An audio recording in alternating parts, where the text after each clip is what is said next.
이 고린도전서 15장은 부활장이라고 흔히 이야기합니다. 부활장.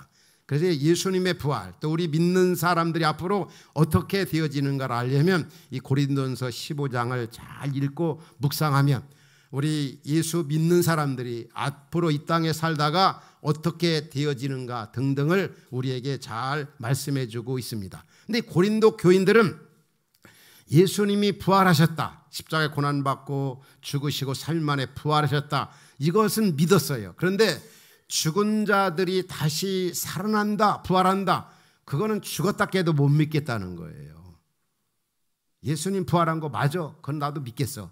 그렇지만 죽은 사람이 한번 죽어버리면 끝장이지, 그냥 관 속에서 있다가 매장이 되든지 땅속에, 그렇지 않으면 화장돼 가지고 한 줌의 재로 혹은 한 줌의 흙으로 돌아가는 거지 어떻게 죽은 사람이 다시 살아나?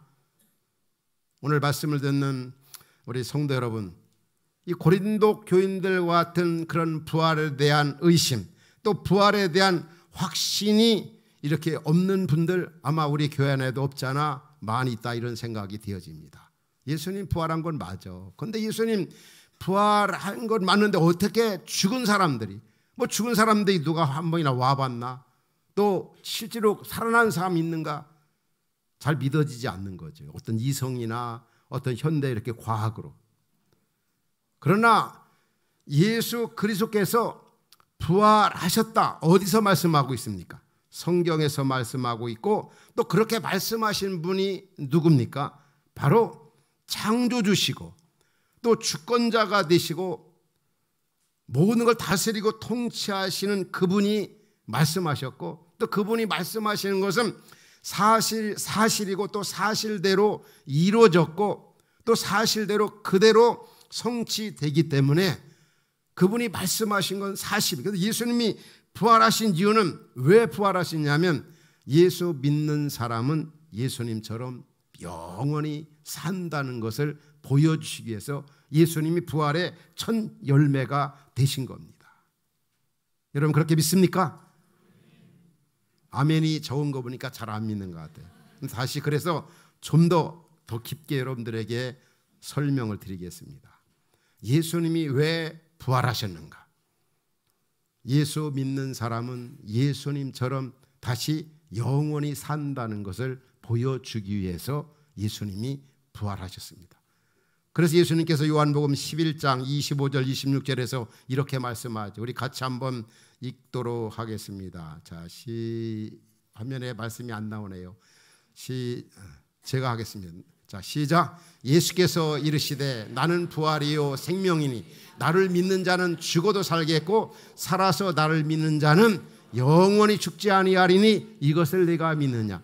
거짓말 못하시는 하나님 아버지, 하나님의 아들 예수님이 나 믿는 자는 죽어도 살겠고 살아서 나를 믿는 자는 영원히 죽지 않는다고 말씀했습니다. 그분이 말씀하셨기에 그게 사실이고, 죽어봐야 영원히 사는 거 아는 게 아니라 그 약속 말씀을 붙잡을 때 확신을 가질 수가 있는 겁니다. 왜냐하면 하나님은 무에서 유로 세상을 창조하시고 우리 사람을 만들 때도 흙으로 만드셨고 하나님의 형상대로 만드셨고 죽은 자도 얼마든지 살리시는 분이기에 그를 믿는 자에게 영원한 생명, 부활의 산 소망을 주신다고 말씀했기 때문에 우리 예수 그리스도를 믿는 사람은 영원히 살게 된다는 것. 우리 육신의 그 몸이 있는 것처럼 영의 신비한 몸이 우리에게 있어서 영원히 살게 된다. 우리 인류에게 있어서 최대의 원수는 이 죽음입니다. 죽음, 이 사망. 그래서 한 사람 아담의 범죄로 말미암아 온 인류가 다 죄인이 되었고 죄의 결과로 인하여 모든 사람이 다 죽게 되었습니다. 여러분 그 사실 인정하잖아요. 우리가 아는 로마서 3장 23절에 보면 모든 사람이 죄를 범하였음에 하나님의 영광 이르지 못하고, 또 3장 10절에 의인은 없나니 하나도 없고, 그리고 그 결과로 6장 23절에 보면 결과로 패망 사망한다고 그랬습니다. 하나님 아버지가 이렇게 진단을 결론을 내리셨어요. 그래서 이 죽음이 얼마나 역사 이래, 인류 역사 이래 죽음을 이기신 분은 예수님밖에 없어요. 예수님밖에. 그런데 이 죽음이 우리에게 있어서, 인류에게 있어서 얼마나 원수고 적입니까? 우리가 가만히 생각해 보면 죽음 생각조차 하기 싫죠. 아무리 우리 젊은 입교한 학생, 또 우리 젊은이라 할지라도 우리는 다 같은 목적, 같은 방향을 향해서 가고 있는 것만은 사실이지 않습니까? 어떤 매우면 우리가 이 땅에 살려고 온 것이 아니라 죽으러 왔다, 이렇게 표현해도 과언이 아닌 겁니다. 그래서 철학자들은 우리 인간을 가리켜서 죽음의 외로의 존재라고 얘기합니다. 여러분, 한번 이 죽음 생각하면 진짜 속상하죠. 슬프기도 하고, 죽음 생각하면 허무하고, 또 삶이 위축이 되고, 때로는 오싹하고, 때로는 침울하고, 때로는 정말 이렇게 두려움이 있고 불안함이 있고, 적어도 하루에 수백만 명이 이렇게 하루에 죽어가고 있어요. 또 수백만 명이 태어나고 있고, 그러나 한 가지 같은 목적은 다 죽으러 간다. 이 죽음은 어떻습니까? 한 번 가면은 다시는 보지 못하게 되죠. 한 번 가면 다시는 돌이킬 수 없는 길입니다. 또 죽음은 혼자 가는 겁니다. 사랑하는 부모, 엄마, 아빠 같이 가는 거 아닙니다. 친구가, 아내가, 남편이 같이 가는 게 아닙니다. 사랑하는 사람들과 이별, 다시는 만날 수 없고 볼 수 없고, 이게 죽음, 이게 생각하면은 정말 불안하고 때로는 두렵고, 그래서 이 죽음이 우리 인류에 있어서 최고의 원수다. 이 죽음은 반드시 오지만은 또 언제, 또 어디서, 어떻게 우리에게 올는지 모릅니다. 그런데 이 죽음, 이 죄 문제, 죽음 문제를 우리 주 예수 그리스도께서 십자가의 고난과 죽음과 부활을 통해서 완전히 한 방에 날려버리셨다는 거죠. 이기셨다는 겁니다. 그래서 그 조건이, 그리스도 예수를 믿는 사람은 영원한 생명, 영원한 하늘의 소망을 주시겠다고 약속한 겁니다. 그래서 예수님의 그 부활, 예수님의 그 생명, 믿는 자에게 그런 소망과 생명이 선물로 주어지게 되는 겁니다. 만일에 바울이 그렇게 표현하고 있어요.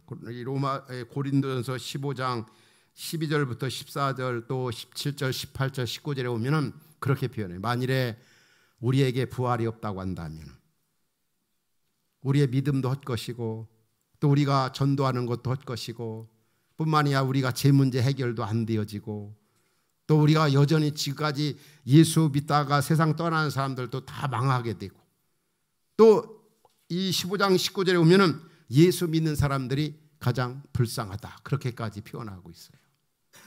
그러나 우리가 그리스도 예수를 믿음으로 영원한 생명을 얻었기 때문에, 그래서 우리는 예수 믿는 사람이 가장 행복한 사람. 왜 그렇습니까? 제 문제 해결받았죠. 죽음 문제 해결받았죠. 또 그를 믿음으로 하나님의 자녀가 되었죠. 또 하늘의 영원한 소망을 갖게 되었죠.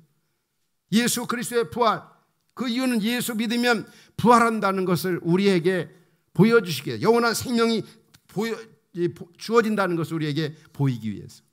그 결론적으로 말씀드린다면, 그러면 어떻게 하면 이 부활 신앙을 우리가 가지고 살 수 있을까?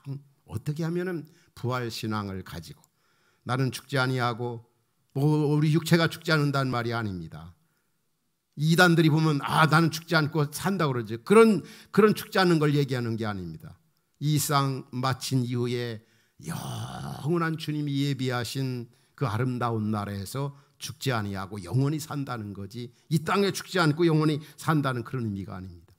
그러면 우리가 이 부활 신앙, 이 하늘의 그 소망을 가지고 살기 위해서 흔들리지 않으려면 어떻게 해야 되냐면, 제일 중요한 게 바로 주님이 약속하신 말씀을 붙잡는 게, 그게 제일 중요한 겁니다. 죽은 자 부활이, 또 나도 나중에 영원히 산다, 안 믿어지죠. 어떤 이성이나 현대 과학으로나.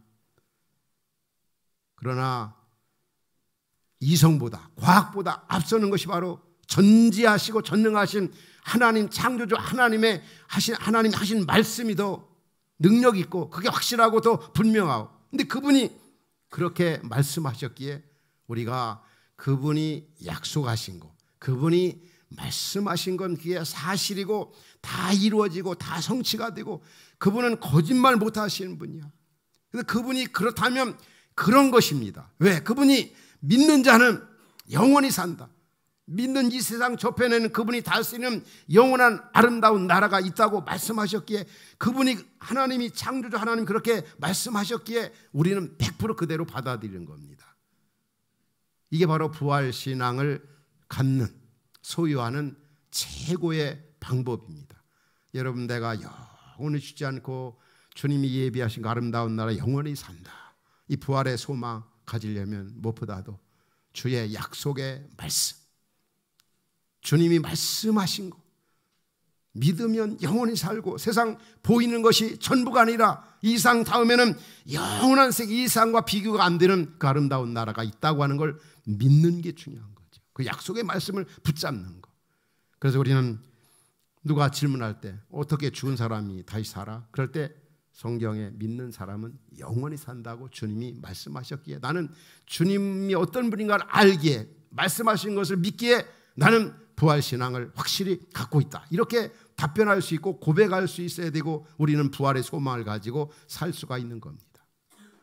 결론적으로 말씀을 드리고 싶어요. 그러면 우리가 이 부활신앙을 가진 사람, 하늘의 영원한 것에 가치를 두고 영원한 나라를 바라보며 이 땅에서 사는 우리 성도들의 삶은 어때야 될까요? 오늘 본문 57절 58절에서 두 가지를 말씀하고 있어요. 57절에 보면 뭐라고 그랬습니까?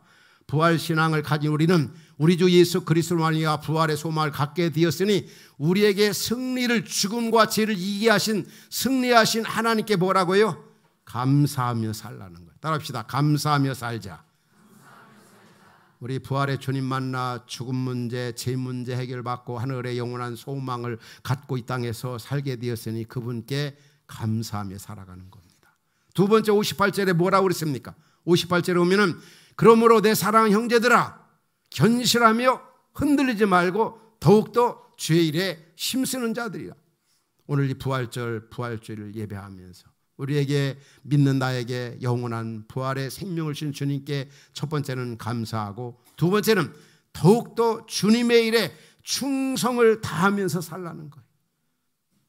정말 더 이전보다 더 믿음으로 살고, 이전보다 더 이웃을 사랑하며 살고, 부활주를 맞이하면서 감사하면서 정말 주의 말씀대로 순종하며 살고, 맡겨진 일에 더 충성하며 살아가는 것, 이게 바로 부활 가진 자의 그런 이 땅에서 삶의 모습입니다.